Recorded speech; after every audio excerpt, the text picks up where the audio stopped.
Diketahui istri Verdi Sambo Putri Chandrawati diperiksa di Barreskrim Polri pada Jumat 26 Agustus 2022. Saat datang, Putri tampak tampil berbeda mengenakan kerudung berwarna hitam dan pakaian serba hitam. Penampilan tersebut sempat mengecoh wartawan yang ada di Barreskrim Polri. Putri tampak menutupi wajahnya menggunakan kerudung yang ia gunakan. Istri Verdi Sambo tersebut juga menenteng sebuah tas besar di tangan kanannya. Ia berjalan menunduk menuju ke ruang pemeriksaan. Jumat lalu, Putri dijadwalkan diperiksa pukul 10 waktu Indonesia Barat, namun hingga siang tak kunjung tiba. Hingga akhirnya sebuah mobil milik Putri tiba dan awak media mengejarnya. Namun ternyata Putri tak ada di dalam mobil yang diduga memang sengaja disiapkan oleh tim Putri untuk mengecoh awak media. Dugaan itu muncul setelah mobil tersebut berkeliling di sekitar Mabes Polri dan tak melintas di depan pintu masuk Barreskrim Polri. Ternyata Putri hadir menggunakan mobil lain dan masuk ke Barreskrim Polri melalui pintu lain. Ia masuk ke gedung Barreskrim Polri didampingi oleh sejumlah wanita dan pria berseragam batik. Diketahui Putri telah ditetapkan sebagai tersangka dalam kasus pembunuhan Brigadir J. Selama 12 jam pemeriksaan, Putri dicecar 80 pertanyaan oleh penyidik dan tetap menyebut dirinya mengalami pelecehan seksual. Hal itu disampaikan oleh pengacara Putri Chandrawati, Arman Hanis.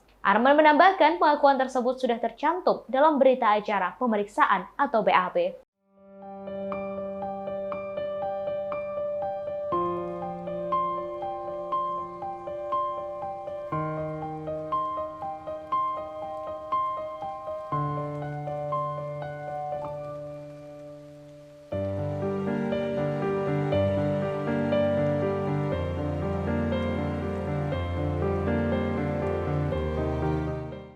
Saat datang, Putri tampak tampil berbeda mengenakan kerudung berwarna hitam dan pakaian serba hitam. Penampilan tersebut sempat mengecoh wartawan yang ada di Barreskrim Polri.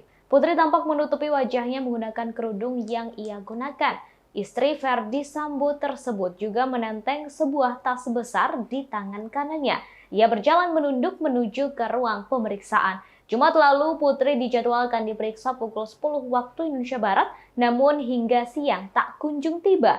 Hingga akhirnya sebuah mobil milik Putri tiba dan awak media mengejarnya. Namun ternyata Putri tak ada di dalam mobil yang diduga memang sengaja disiapkan oleh tim Putri untuk mengecoh awak media. Dugaan itu muncul setelah mobil tersebut berkeliling di sekitar Mabes Polri dan tak melintas di depan pintu masuk Barreskrim Polri. Ternyata Putri hadir menggunakan mobil lain dan masuk ke Barreskrim Polri melalui pintu lain. Ia masuk ke gedung Barreskrim Polri didampingi oleh sejumlah wanita dan pria berseragam batik. Diketahui Putri telah ditetapkan sebagai tersangka dalam kasus pembunuhan Brigadir J. Selama 12 jam pemeriksaan, Putri dicecar 80 pertanyaan oleh penyidik dan tetap menyebut dirinya mengalami pelecehan seksual. Hal itu disampaikan oleh pengacara Putri Chandrawati.